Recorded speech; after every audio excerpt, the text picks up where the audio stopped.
It's Career Happy Hour. Thank you for joining today.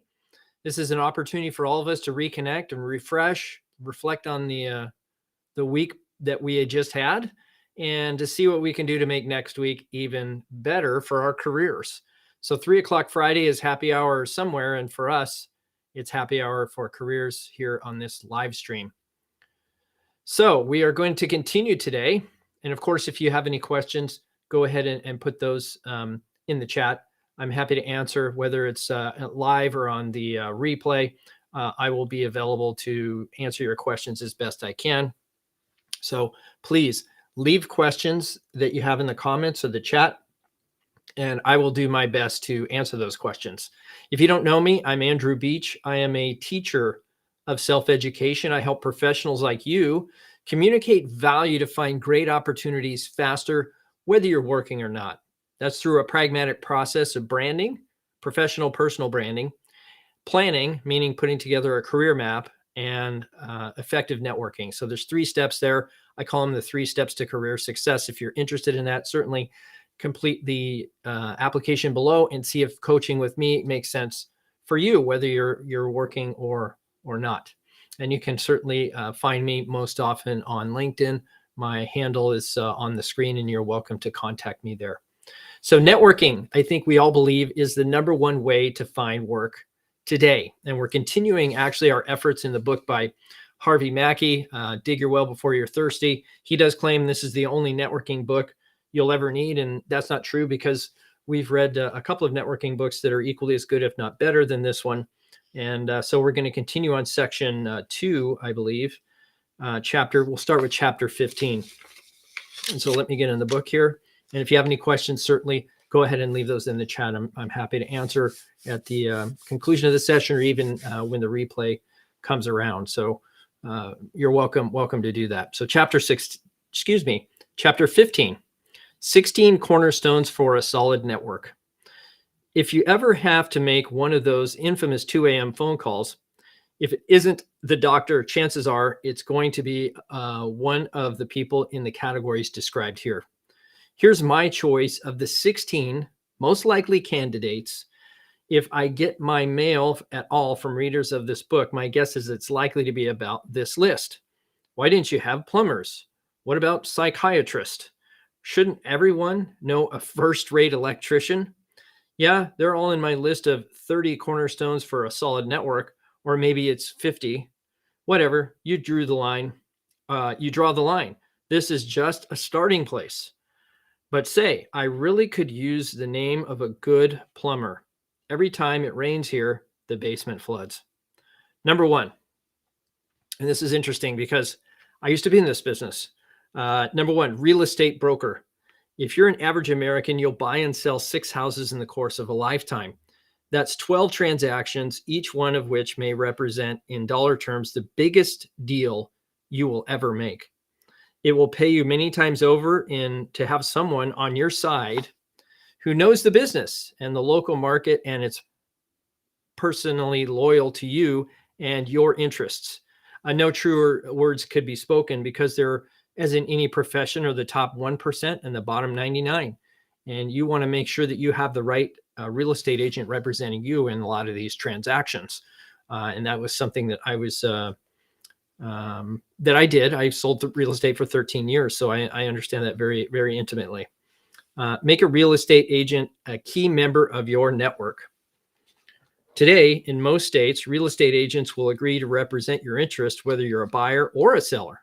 Historically, this was not the case. The agent always worked on behalf of the seller, not the buyer. Therefore, the agent's loyalty and legal obligation was to represent the seller's interests. Many buyers were not aware of this and thought real estate agents automatically represented their interests. In some states, buyers have sued and won, charging that the agent misled them. Agents now tend to be upfront with buyers and disclose their true affiliation from the get-go. Most states require it, and that is true. Some sort of agency disclosure is required to be signed by the buyer and the seller. If you're a buyer, that should serve as an early warning signal. Make sure you get a real estate agent on your team. You need someone just as experienced, just as market savvy, just as knowledgeable as the seller has. you need your own real estate agent. If you have previously been a seller and you are satisfied with the result, ask the real estate agent who represented you then to represent you now as a buyer. The agent's fee is usually a percentage that comes out of the purchase price paid to the seller. You may offer to pay the agent instead. If you're worried that your agent might encourage you to buy a more expensive home to earn a higher percentage commission, offer to pay a fixed amount for his or her services. What if you have never been a seller previously or you're looking to a new area? That's what a network is for. When Carol Ann and I decided to buy a vacation home in Phoenix, we were complete strangers to the community. Left on our own, someone could have sold us beachfront property on the Grand Canyon, and we'd still be waiting for the tide to come in. We needed someone who knew the territory. I used my Young Presidents Organization network to recommend a real estate agent. Our agent earned her fee 5 times over. In the first 18 months after we bought the home, the value appreciated 35%. In addition, our agent found us a banking connection and a real estate lawyer to handle the transaction. Most important, she introduced us to her network in the community. See, that's the key.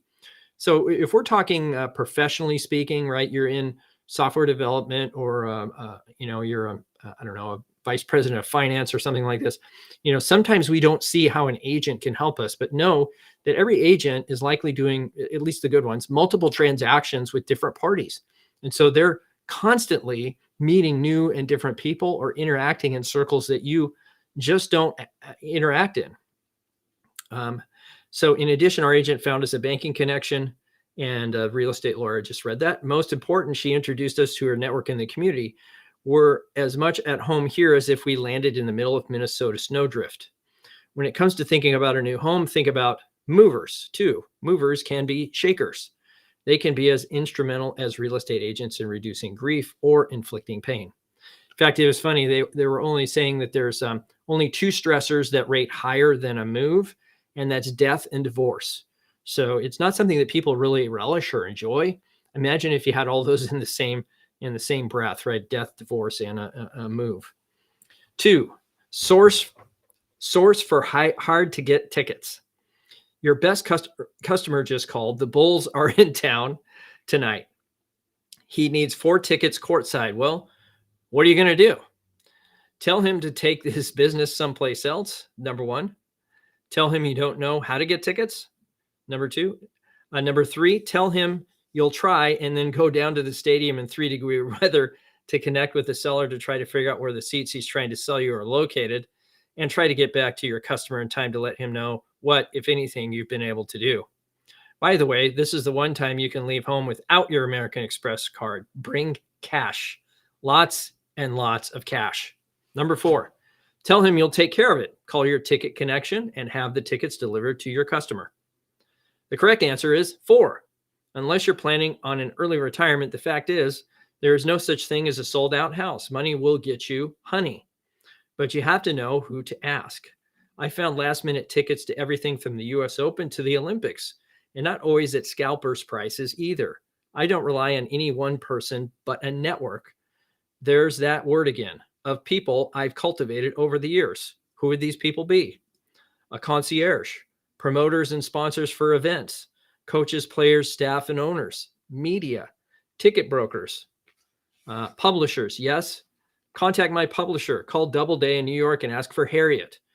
Ask her to get you tickets to Broadway shows. She'll be delighted. Won't you, Harriet? That's funny. Calls out his own network in his book. Number 3, and I don't know if this is so much true anymore, but I believe it's going to make a resurgence just because of how difficult it is to book travel these days and know that you're getting something reasonably good, because anybody can fabricate truth on the internet. That's for sure. So number 3, travel agent. For every 100 people on an airplane, there are 100 different ticket deals. How can you afford not to have a resourceful travel agent? And I would agree with that. They're a little bit harder to find, but you can find them. 4, Catholic, Jewish, Protestant, African American, feminist community leader, just to name a few. These days, you can get in trouble with any identifiable group without even hardly trying. But if you have an ally within that group who will speak on your behalf, you'll have a basis for defending yourself against any unfair charges. If you want a global, culturally diversified powerhouse for your workforce, your board, or your network, here's the perfect source. Buy tickets to the annual dinner, run an ad in the program, hire, help, support, recognize, network, network, network. 5, headhunter. Most people don't call to headhunters until they need a job. That's a move that needlessly shortchanges their network.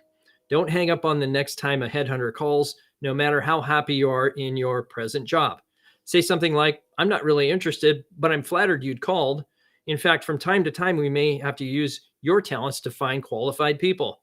Let me have your phone number, and maybe in a couple of months, we can have lunch and get to know each other a little better. What have you just done? Well, you've turned the conversation around to your advantage. While stating how content you are with your present situation, you've also kept the lines of communication open. You have begun to lay the foundation for a relationship. Let's take a short pause there. So I know they call it headhunters, but truthfully, these are executive recruiters or executive agencies or retained search recruiters. These people are extremely valuable.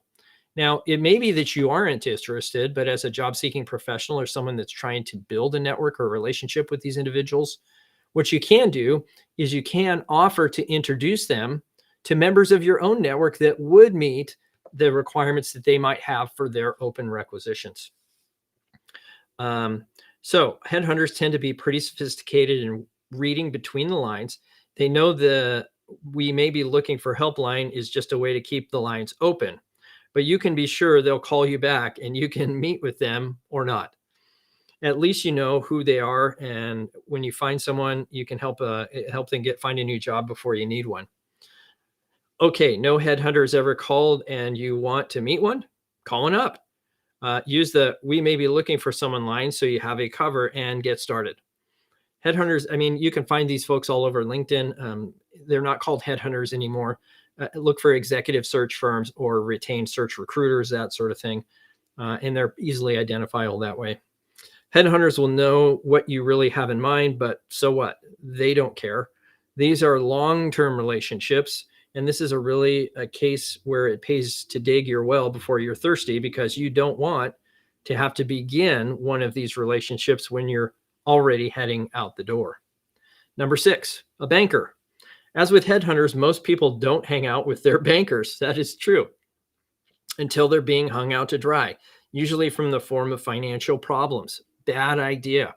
Again, each of these community individuals run in circles that you do not, and having some of these folks in your network and incubating a relationship with them is a good idea. What they might need is additional business or new customers, and so if you refer somebody to their company, they're going to look back and say thank you by introducing you to people that you would like to meet. 7, elected local official. You know, it's funny, we're just about to head into election season here in the United States in November. And, you know, this is a good time to maybe support candidates that you have interest in or endeavors that you have interest in. And when they get elected, they may quid pro quo. And so we're looking for that to happen naturally, not as a result of you're wanting something from them. Unless you're seeking a presidential pardon or appointment to the federal judiciary, you're better off knowing your local council member than you are knowing the president. What can city hall types do for you? Damn near everything. Get your snow-filled street plowed, fill the potholes, pick up the garbage, fix the sidewalks, trim the trees, lower your property tax bill, get your zoning changed, deal with nuisance neighbors, regulate neighborhood businesses, catch stray animals, enact ordinances, monitor air, water, and noise quality, enforce anti-discrimination legislation, among other things. What they can't and won't do is get your kids a summer job on the street crew. And they're so accessible and easy to please. All it takes is time and a little money. Try talking to a U.S. senator on the telephone. Once in a lifetime, try talking to a live human being at your local public utility on the phone. Not in this lifetime. Now, try your council member. Chances are you'll make real human contact within the working day. It won't hurt those chances if you're a supporter.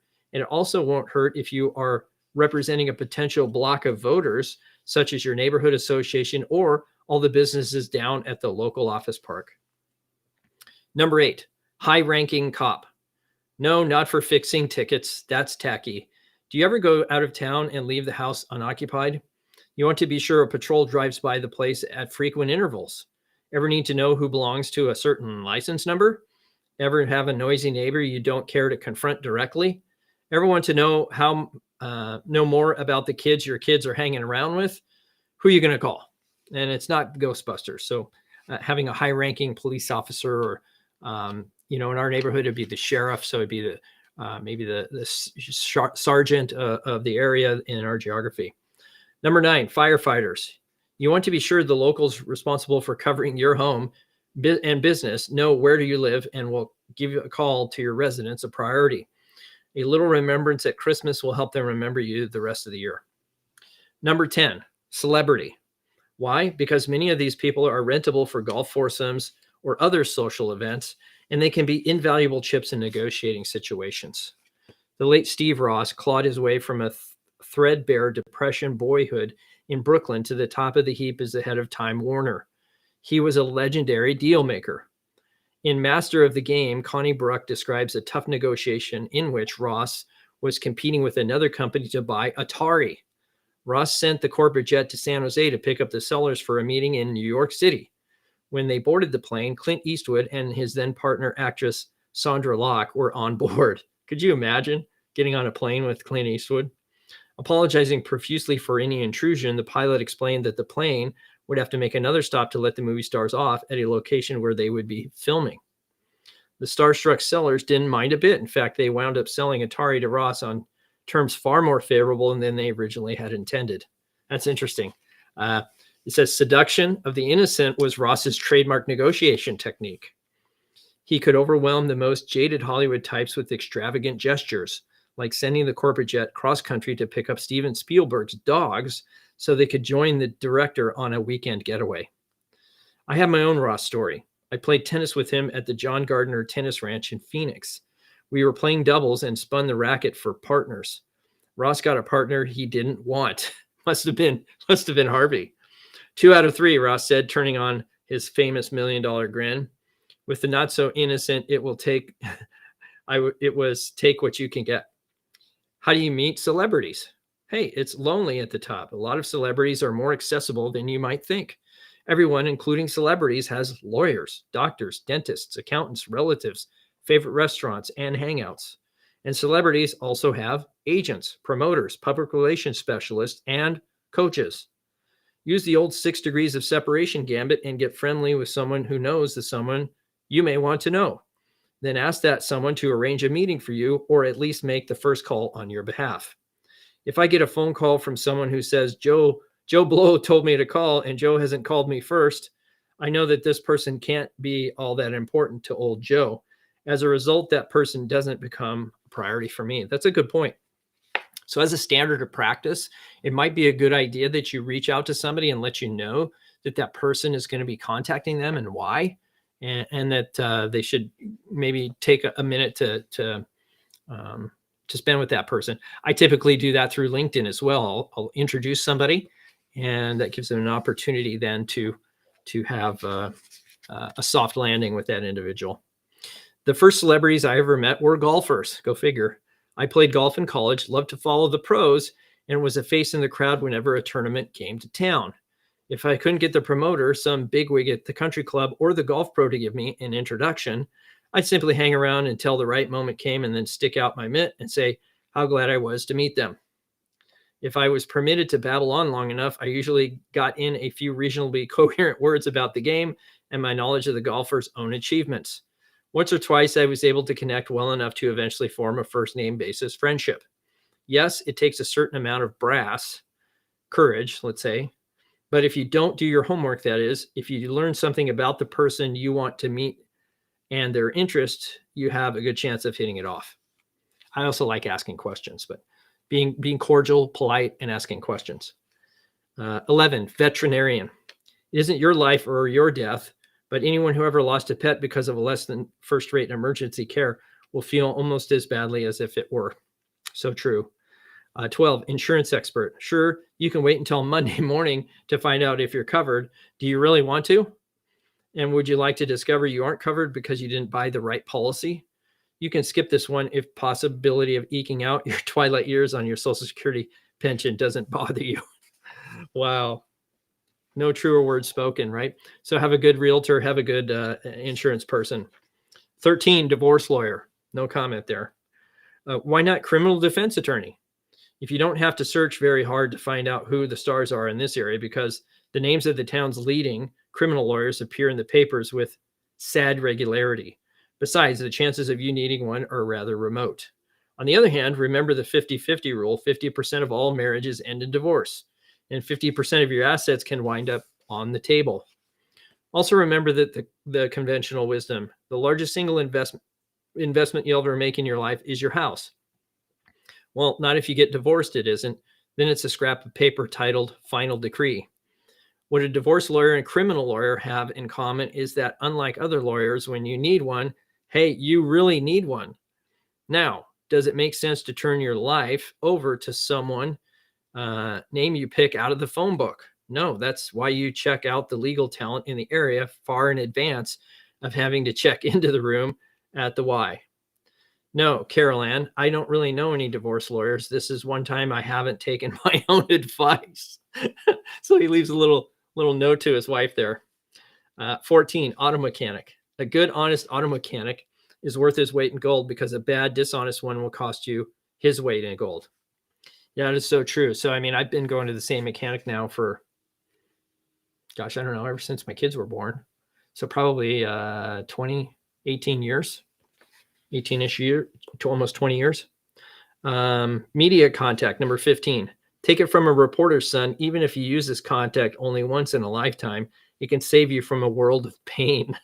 Here's the scenario. A reporter calls you out of the blue and confronts you with some exceedingly negative rumor, something you definitely don't want to see on the 10 p.m. news. Will your media buddies save you from this embarrassment?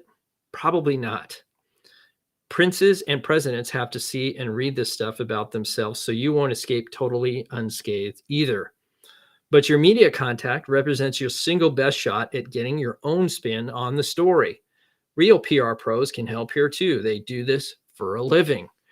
However, what you really need is an insider who will go to bat for you. Tough assignment, but a great addition to any network. How do you add these people to your network? By being a reliable source. Give them what they need, and they may give you what you need. So just a note on that. I think there's help a reporter, Haro, help a reporter out. So if you have any kind of subject matter expertise, do a Google search on, I think it's called Haro, Haro, help a reporter out. And you can sign up there as a subject matter expert in a specific area. And it's a great way to get started in that capacity. 16, best friend. Most important of all, the one person in the world you can tell anything to. Mackay's maxim. People aren't strangers if you've already met them. The trick is to meet them before you need their help. Isn't that true? So, I mean, it's a balance, right? The idea here is you want balance in terms of your relationship, that you're giving what you're getting. And the idea is you activate the law of reciprocity. If you give first. In fact, one of the books one of the books you'll see on that shelf up there is Giver's Gain, and maybe we read that one next. But the idea there is if you give enough, you'll certainly gain. Chapter 16, network as if your life depended on it, because it does. Now, the other part of this book is it's really going into the concept of networking, generally speaking. You could use it for any task or any ability. What we're looking at here is professionally speaking. And yes, some of these areas or candidates for top 16 might differ for you. And so pick a list of individuals that you think might be relevant to your industry or relevant to your subject matter expertise, or thought leaders. I mean, there's a lot of individuals now that you can find on LinkedIn or other places to meet that need. Chapter 16, network as if your life depended on it, because it does. How do you buy a car? If you're a careful and prudent shopper, you research one or more respected consumer publications to learn which makes and models represent the best quality and value. You consult your network, you consider your own prior experiences with various cars. Then you comparison shop, weighing various factors such as price, service, convenience, reputation, and selection. Finally, you bargain vigorously, purchase convinced that you have done all that is humanly possible to get yourself the most suitable vehicle at the best possible price. How do you buy an operation? You do what your doctor tells you. In other words, when it comes to saving a few bucks on a car, you'll move heaven and earth to make the best deal. But when it comes to saving your life, you take whatever solution is recommended to you by the first person you talk to. Now, I'm not one to say that doctors are not honest or capable, but folks, people are people. Some doctors are better than others. Bad car dealers can cost you money. Bad doctors can cost you your life. A year ago, I learned that Sam, one of our manufacturing employees, was about to have prostate surgery. That's a pretty challenging surgery. This is a rather sensitive subject with most men, but I feel compelled to discuss it with him. I'm no stranger to this situation. Neither are a lot of other guys. Prostate cancer has been the number 2 killer in men since time immemorial. Each year, 34,000 American males die from it. I had a prostate surgery 5 years ago. That's Harvey Mackay, not me. Since then, I've never delivered a speech without warning men over age 50 they must get a PSA test annually. It was not a dry-eyed meeting, even though Sam told me he had passed the bone scan, the test that determines whether the cancer has spread. Naturally, he was worried about his family and, of course, his own survival. Unlike many men who were too embarrassed to get examined, Sam has been smart. He'd been checked at frequent intervals, had the PSA test, and as a result, he'd been diagnosed in the early stages. I assured him that the odds were greatly in his favor. Believe me, I had done my homework when I was in his shoes. I told him that just 9 days after the surgery, I'd been able to walk 5 miles and that I was back to my 5 to 7 mile running groove in 6 weeks. No, the surgery was not exactly a trip to Disney World, but you can take any amount of pain just as long as you know, 1, it's going to end, and 2, the price you pay is worth the result. Next question, mine, and the answer was just as critical to the bone scan results. Who's your doctor? Dr. X. Okay, do you want me to check him out? From the astonished look on his face, I could see that this idea was not programmed into Sam's disc. Sam was a good envelope guy. He might spend a week checking out the specs on a $100,000 sorting machine for the company, but with his life on the line, it hadn't occurred to him to check the person responsible for working the on-off switch on himself. Why was this important? Not just because Sam wanted every trace of the cancer removed. One slip and Sam was incontinence problems or sexual dysfunction, and at the baggage and all the baggage that could go with it. Sam had to make sure Dr. X was on the cutting edge. Sure, check him out, Sam said. So I did. With a few phone calls, I got back a very average report card. Not the kind of review I'd accept on anyone I was about to hire to make envelopes, much less perform surgery on my bod. Next day, I gave Sam the news, suggested he find a new surgeon, and offered a few names. His call, of course. The bottom line, Sam chose a new doctor. In fact, the same doctor who had performed my surgery. He's back at work, and there's been no trace of the cancer since the operation. There's no consumer publication that will tell you which doctor is good and which one isn't. In fact, even on the internet, just as with most things, people can fabricate the evaluations there. It's kind of like, trying to make decisions based on what you read on Amazon and the reviews there. Oh, yes, there are several best doctor type books and magazine articles around, but that's not the route I'd take. A piece of paper can't talk back to you or answer your questions. A customer can. For sure, the great business getters will be in these books and articles. The docs that have great referral relationships with other docs will be there. The docs who know how to schmooze with the media will be there. In other words, the best networkers will be in there, but the best networkers do not necessarily make the best docs. And that's true of any profession, really. As someone could be really good at networking, but not be very competent at their job. All right. And it's why so many people get promoted or hired when they're not capable, is because they're just really good networkers. And yes, they may be well respected, but they don't deliver results. If your doctor tells you they're all the same, then it's time to get a new doctor. People, including doctors, manifestly are not all the same. If the doctor gives you a name and tells you that it is the best, then unless he, she, or a member of their immediate family has been actually treated by this doctor, it's "Thanks, doc, I'll keep it in mind." Would you ask the owner of the restaurant you're eating in for the name of the best restaurant in town? Would you ask a car dealer for the name of the best car dealer in town? That's why you don't rely on the doctor. You may take their advice and consider it, but you need to make a choice of your own. There's an old and all too true joke. What do you call the person who graduated last in his medical school class? Doctor.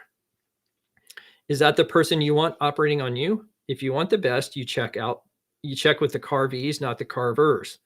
Which ones? The people who engage the services of the best doctor in town and only the best doctor in town. Who would these people be? They would tend to be the best, the most successful, and the most prominent in their own fields. The best fill in the blank in town isn't going to get operated on by some kid just out of medical school. He or she is going to take the best there is. Go with the best to find the best.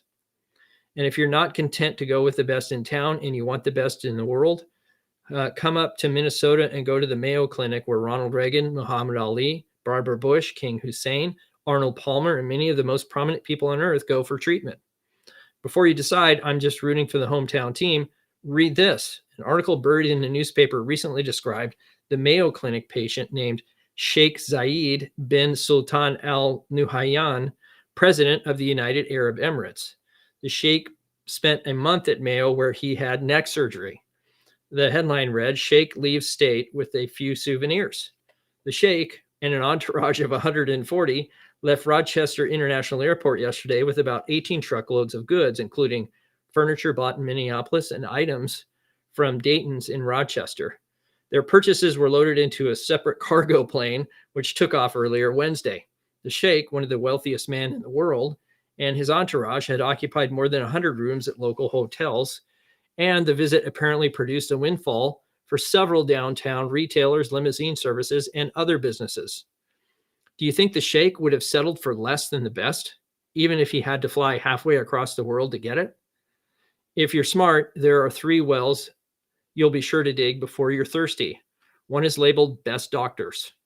One is labeled best lawyers. This is in addition to the best divorce lawyers whom we've already talked about. And the third one is labeled as best accountants. They may not be easy to find. So what? Here's how you do it. Paint by the numbers style. Doctor.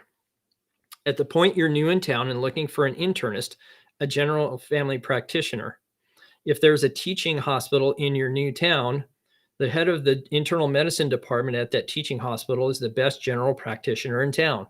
This is the doc who runs the program that trains other doctors to go out into the world and heal the sick.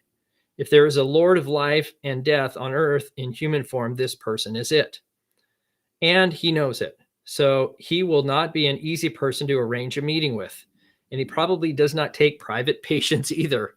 Whatever. 6 degrees of separation. Somehow get in to see him. Tell him that you know that by virtue of his position, he is uniquely qualified both as a doctor and as a teacher of doctors to make a recommendation. Ask him for one. He won't give it to you. Yes, he knows the answer to your question.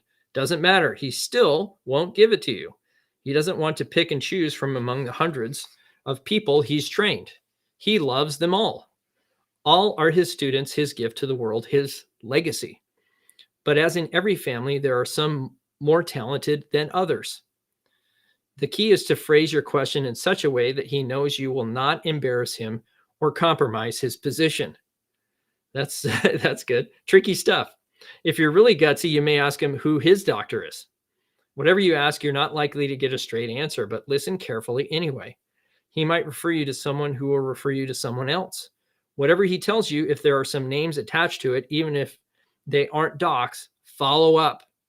It's the biggest challenge that many people that I've worked with have fall into. And I mean, I have the same issues too. But the idea here is follow up with people. And of course, when you do, make sure the person you're referred to knows who did the referring.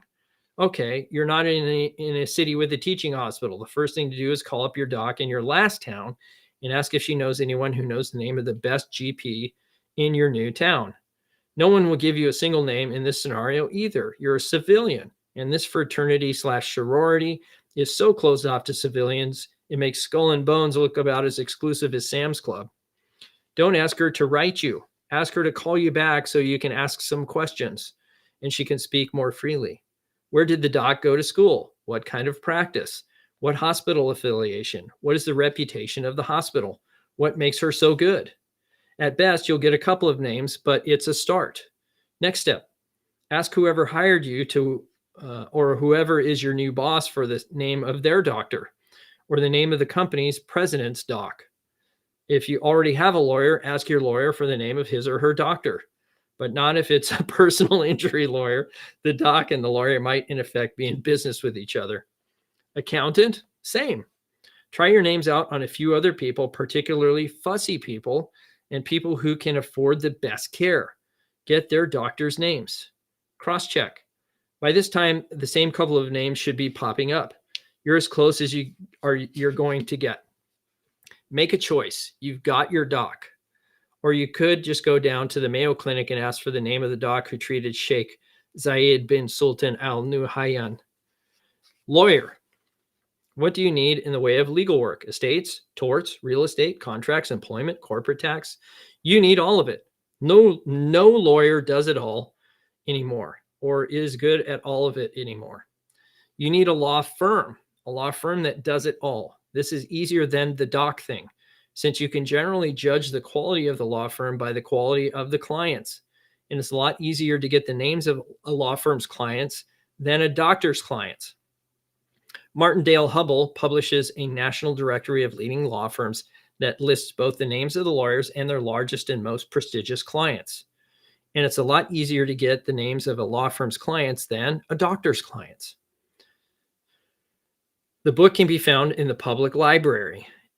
If there are large, important corporations around town, the law firms that work for them tend to be quite competent in the areas I've listed. These firms usually service not only their corporate clients' needs, but the personal legal needs of the corporation's key executives, who sometimes miraculously pay much lower fees than the going rate for their personal work.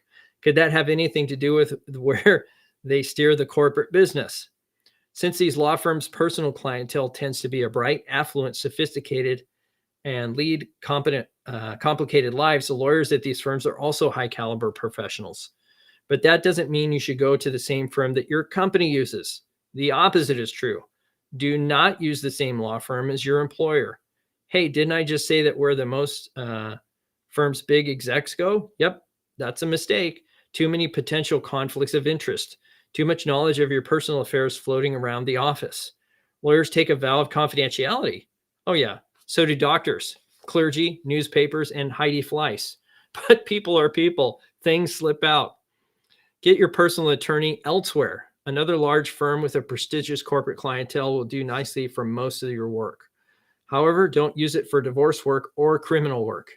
These tend to be the weakest departments in white shoe law firms. Go to the specialists. Accountants. Let's make it easy for a change. You can't go wrong with one of the big six. Arthur Andersen, and I don't think it's the big six anymore. Arthur Andersen, Deloitte, KPMG, PricewaterhouseCoopers and Lybrand, Ernst & Young. These firms do accounting work for the nation's major corporation and also take individuals. They hire only the best and the brightest. Since accountants have access to their clients' most sensitive financial secrets, and since they often function as business advisors, they are uniquely positioned to take advantage of their clients' trust for their own benefit. Here's a cautionary tale that was recently reported in Smart Money magazine. A network of elderly, well-to-do businessmen hung out together at a country club in Long Island. Not exactly naifs. They socialized at each other's homes. They attended each other's family celebrations. They got jobs for each other's kids, and they invested their money together. And the leader of the pack, Sid Schwartz. To cut to the chase, Sid Schwartz and his son Stuart allegedly stole $3.6 million from a dozen doctors, dentists, garment center executives, filmmakers, and even, would you believe, a certified public accountant. The Schwartzes were not CPAs. If it can happen to them, it can happen to you. Checking these guys out wouldn't have helped there either. They were pillars of the community. Here are the warning signs, and they apply to any situation where you're offered an investment. 1. Outstanding above market rates of return. The Schwartz is usually promised 14 to 16% annual rates of return to their clients. 2. Investment vehicles that are obscure or what you do not understand, and kind of like crypto, and or that are not fully disclosed or described to you. The Schwartz's deals involve bridge loans and government of Pakistan bonds. A deal that is not number 3, a deal that is not open to others, but only to special friends or the like, and that requires a very speedy decision to take advantage of exceptional circumstances, such as another Schwartz client in distress who supposedly had a desperate need of money and was willing to pay exorbitant rates. 4, any conflict of interest. The Schwartz pitch always involved an investment where they controlled the books and the payouts. This also is a flashing red light for all deals where the accountant/investment counselor gets a spiff that is not disclosed or one that is above the going market rate. They don't pay big bucks for selling sweetheart deals.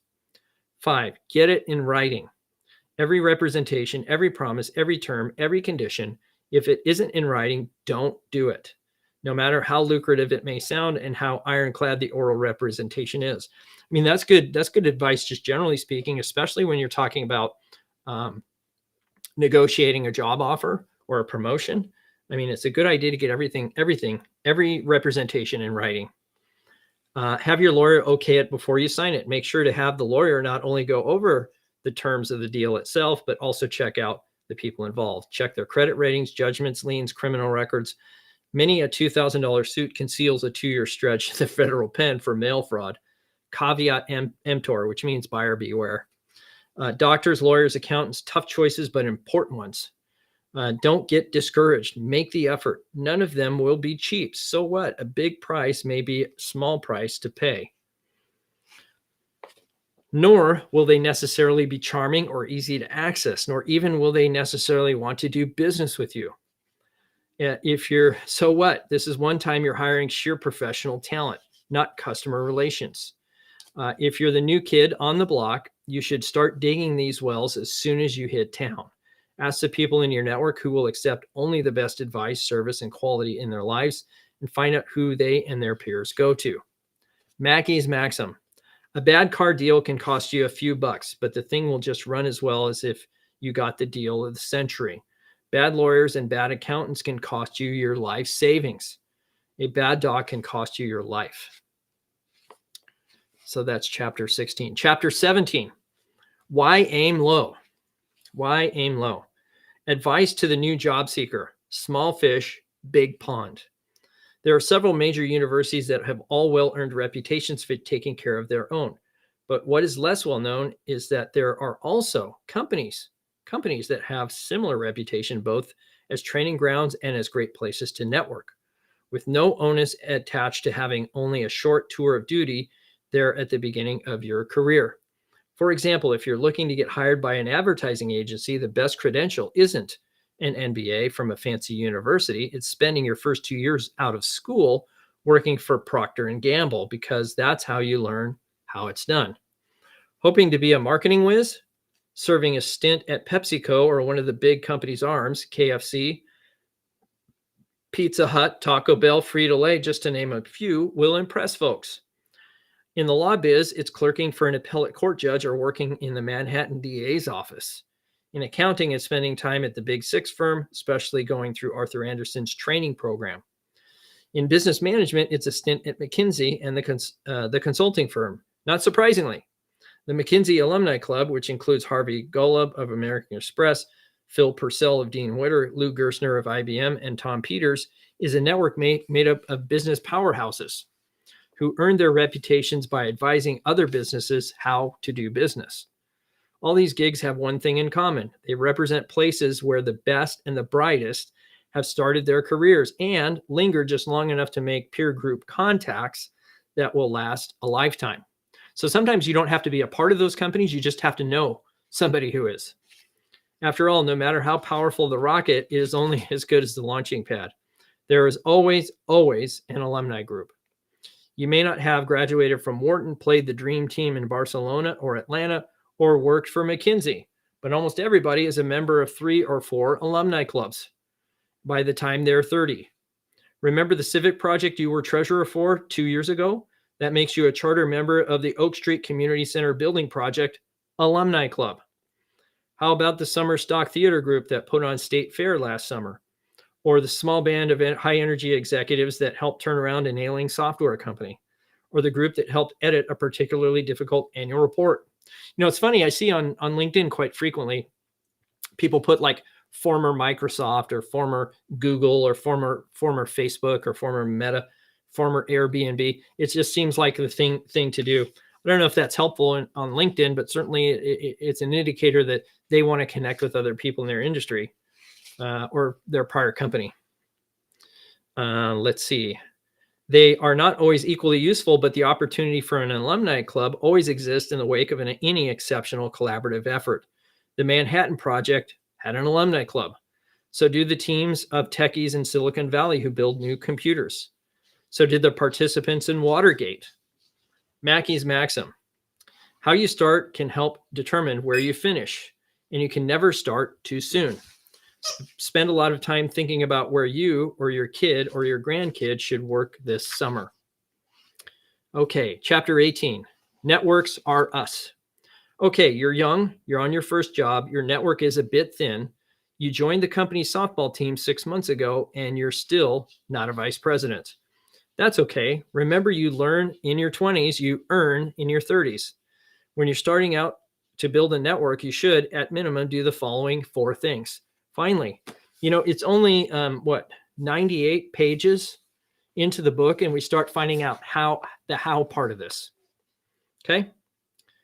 4 things. Number 1, hit every trade group meeting you can find: lunches, awards shows, annual dinners, fundraisers, whatever. It's a prime vantage point for building a resume and a network. You'll meet the people who work for your competitors. That is, the people most likely to give you your next job. A pretty good bunch to get to know, wouldn't you say? Also, make an occasional pit stop at the watering hole where folks in your field hang out. These days, the watering hole may be a place that actually serves water, which is funny, like a health food bar rather than a saloon. But whatever it is, you can be sure a lot of trade gossip is being passed, and friendships and amours are being formed. In other words, it's a great place to network. Number 2, go to your national trade shows and conventions. It's the way to go coast to coast with your network. You will make buddies from faraway places that could last a lifetime.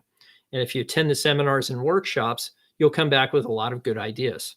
I did that a lot in the real estate business. I did it was a global event twice a year. So I think in January and in July, I met with a bunch of real estate professionals, and we shared ideas and got some education. It was a great way to network. I got a lot of referrals from that. So the other side of that is if you're a lot of these trade shows and such have gone virtual or at least hybrid. And so they have options for you to still network without having to travel. 3, go back to school. Take classes, improve your skills. Need a strong recommendation for a new job? Your college prof from 5 years ago probably can't remember your name. When you're currently enrolled, you have a live faculty contact to applaud your hard work, ambition, and thirst for knowledge. You've upgraded your network. 4, pick an organization, any organization, and get active. It doesn't have to be United Way or the Heart Fund or the Cancer Fund. You don't have to be Mother Teresa or spend all your spare time reading to the blind. It would be nice if we were all so publicly spirited, but we're not. So pick something you like, even though it's a bit of a reach to describe it as elevating the human condition. Join a stamp club, join a health club, join a political campaign, join something. Meet people, build your network. The one that I've always recommended, or at least encouraged others to consider, is Toastmasters. It's a great place to do that. That would be a volunteer or quasi-volunteer, lead something there. Mackay's maxims. Networks may not be for members only, but they are surely for members first. That's true. I mean, I had a lot of that happen PMI, Project Management Institute. So the PMP is a certification for project managers. And so if you're in that space, it's a good place to go. So whatever your profession is, you can likely find an association or a professional national trade group that you can interact with. But that completes step 3. And so next time we're on to step 4, sharpen your edge. And so I think we're almost halfway through the book. And so if you have questions about the book or want to get more clarification or even to discuss your situation, don't hesitate to leave a comment or contact me directly on LinkedIn. Let me put up my handle. So here's my handle on LinkedIn. You're welcome to contact me there. So I hope you have a great weekend. Thank you for joining me for this episode of Career Happy Hour, and we'll see you next Friday. Take care.